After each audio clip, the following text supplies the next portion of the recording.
છે ગણપતિ બાપ્પાની આરતી કેન્દ્રીય ગૃહમંત્રી અમિત શાહ કરી રહ્યા છે। આ સીધા જ દ્રશ્યો આપને બતાવી રહ્યા છે। આરતીનો લાહવો અમિત શાહ અત્યારે લઈ રહ્યા છે। ગણપતિ બાપ્પાના દર્શન કરી અને તમામ ભક્તો ધન્યતા અનુભવતા હોય છે। આ પહેલા સાંજના સમયે પણ હનુમાનજીના દર્શન કરવા માટે મંદિર પહોંચ્યા હતા અને હવે અત્યારે શ્યામલકા રાજાના દર્શન કરવા માટે શ્યામલ વિસ્તારમાં તેઓ ઉપસ્થિત થયા છે। તેમની સાથે ફરી એકવાર સંવાદદાતા મિહિર સોલંકી આપણી સાથે ફોન લાઈન પર જોડાયા છે। મિહિર, શું જાણકારી? બિલકુલ જી, જે પ્રમાણે 2 દિવસ અત્યારે હાલમાં ગુજરાતના પ્રવાસે કેન્દ્રીય ગૃહ અને સહકારિતા મંત્રી અમિત શાહ છે તે પોતે આવ્યા છે અને તેને જ લઈને તેમનું પહેલી જે મુલાકાત હતી જે શ્યામલકા રાજા, જે શ્યામલ વિસ્તારમાં ગણેશજીની મૂર્તિની સ્થાપના કરવામાં આવે છે।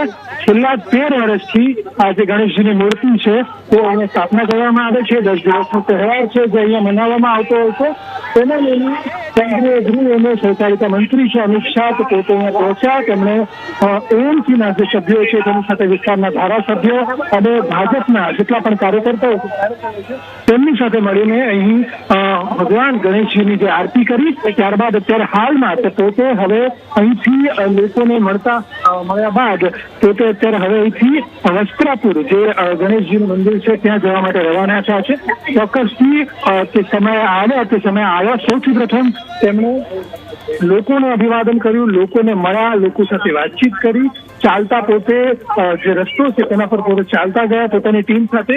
ચોક્કસથી એવું આપણે હાલમાં કહી શકીએ કે છેલ્લા કેટલાક સમયથી લોકો જે રાહ જોઈ રહ્યા હતા તેમની સામે તેમણે પોતે કરીને અભિવાદન કર્યું। અત્યારે હાલે પણ આપણે જે પ્રમાણે દ્રશ્યમાં જોયો છે કે તે પોતે અત્યારે લોકોને અભિવાદન કરી રહ્યા છે। થોડા જ દિવસ અગાઉ પ્રધાનમંત્રી મોદી પણ અમદાવાદમાં દેખાયા હતા ત્યારે અત્યારે હાલમાં જે પ્રમાણે કેન્દ્રીય ગૃહમંત્રી છેલ્લા કલાકોથી જયારે લોકો અહીંયા રાહ જોઈ રહ્યા હતા અને આખરે તે આતુરતાનો અંત આવ્યો અને તે પોતે શ્યામલ ખાતે પહોંચ્યા। અત્યારે હાલમાં આપ જોઈ રહ્યા છો કે શ્યામલથી કેન્દ્રીય ગૃહમંત્રી હવે અહીંથી રવાના થયા છે પોતાના પરિવાર સાથે અહીંયા આવ્યા હતા। ગણેશજીની તેમને પૂજા આરતી કરી અને ત્યારબાદ હવે અહીંથી રવાના થઈને વસ્ત્રાપુર ખાતે તે જઈ રહ્યા છે। ત્યાં ગણેશજીની મૂર્તિ છે તેમની પૂજા અર્ચના કરશે અને ત્યારબાદ આવતીકાલનો જે કાર્યક્રમ છે સમગ્ર દિવસ દરમિયાન એ રીતનો તેમનો કાર્યક્રમ છે તે શરૂ રહેશે। મિહિર, આભાર આપનો જાણકારી આપવા માટે।